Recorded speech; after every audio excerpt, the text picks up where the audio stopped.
So 2025 has been such a big and great year for movies so far. We've gotten so many great and highly anticipated films, but we can't really say the same on the horror side of things. This year, it's been kind of bland with horror movies, and the few that we have gotten have been not so great. The two highlights, in my opinion, so far for horror this year have been Sinners and Weapons. So in this video, I will be going over and reviewing Sinners. So let's get into it. So to just be honest, going into this movie, I didn't expect it to be bad whatsoever. I just expected to be a little bored with the themes of the movie due to the fact that this is mainly a vampire type movie. And vampires really don't interest me, and especially when they are in cinema. They don't interest me at all. But this movie made me love vampire type movies, or at least be okay with this type of storytelling. I've never seen the Twilight movies or any of that. But just talking about Sinners, this movie was a really, really great movie, and it did great with the formula that it was given, and each and every cast member did great within their respective roles. So now I want to talk about the story in this movie. The story in this movie is intriguing and entertaining through and through, and it provides us with great scenes with the cast members, great suspense, great dialogue sequences, and great relationships and friendships with the other characters. So the story in this movie was fantastic, and it did everything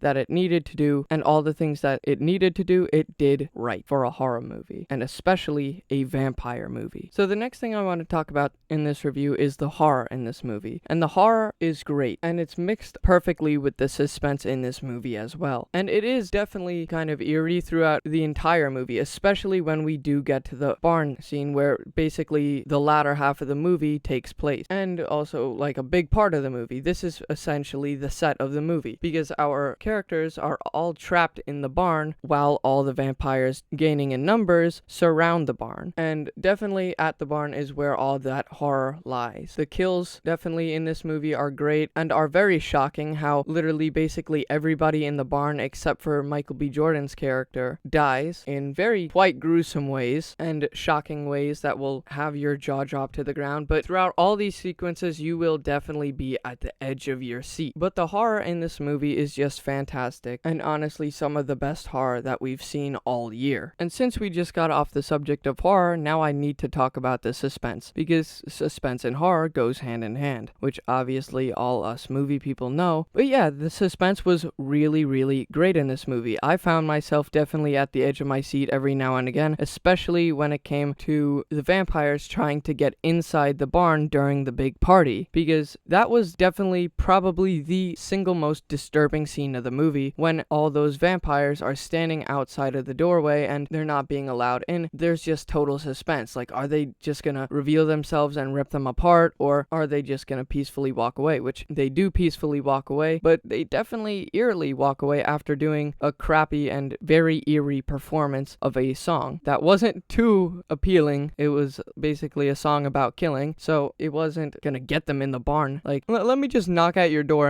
and say, can I come in? Oh, no, I can't come in? No, I'm gonna sing you a song about death, and maybe you'll let me in then. Like, clearly these vampires aren't that smart, but they do inject literally all the horror in this movie, all the suspense in this movie, and the suspense is just top notch. And definitely some of the jump scares or moments in this movie definitely had my jaw drop to the ground because of the suspense. Just the suspense was overall done really, really well in this movie. So now real quickly, I want to talk about the kills in this movie. The kills in this movie were honestly done really, really well, and it was cool how the people in the movie who got killed were ultimately resurrected and became a vampire and part of the already established vampire crew. And that led us to a not so great musical sequence in this movie, which is one of the negatives that I do have of the movie. The fact that this little scene where they're all dancing around, that scene happens, I don't really like it, but that's only like a little nitpick out of a near perfect movie. But getting back to the kills, to wrap it up, they were done really, really well in this movie. So now I want to talk about basically the main character of this movie, who is played by Michael B. Jordan. So Michael B. Jordan does great in the role of Stack and Smoke. He does play a set of direct twin brothers, which, by the way, I was so shocked on how they pulled this off in the movie, because I'm so used to seeing like crappy CGI when it comes to making a direct replica of an actor to have maybe like a twin or an identical counterpart. But in this movie, they did it fit so perfectly to the point where they could be on the same screen together directly next to each other, and you could not tell that there was any effects used or anything. You thought that it was like that they were actually fully twins. So Michael B. Jordan does great in both of these roles, and they are both two really, really awesome characters and provide great scenes for us when it comes to the action in the movie, especially when it comes to the ending. So now it's time to talk about the final act. Now, the final act in this movie is a great final act. It basically comes in two parts, though. The first part is at the barn, where Michael B. Jordan's character has to fight back with his crew against all these vampires that kept getting larger and larger in numbers as parts of the people in the barn kept leaving the barn and then getting ultimately eaten and transformed by the vampires. So it was a pretty cool final act, and you had the two twin brothers fight, and it was overall a really cool first half to this final battle. Then really the second half and ultimately the ending of the movie had the non-dead brother that Michael B. Jordan was playing go to the cabin and just with the Tommy gun start opening fire on a group of people, and during this gunfight he does get shot. So with that being said, that's really the end of the movie. It's a cool ending, a great final battle to a overall really, really fantastic movie. So now just to wrap it up, this movie does get a 10 out of 10. It was a really, really great movie and one of the best horror movies of this year so far. Like, the cinematography was great, the casting was great, the story was great, the horror, the suspense, all of it was so very great and so well done. And it overall is just another really, really great performance and great movie of Michael B. Jordan. So with all that being said, thank you guys for watching this review, and I'll see you guys on the next video.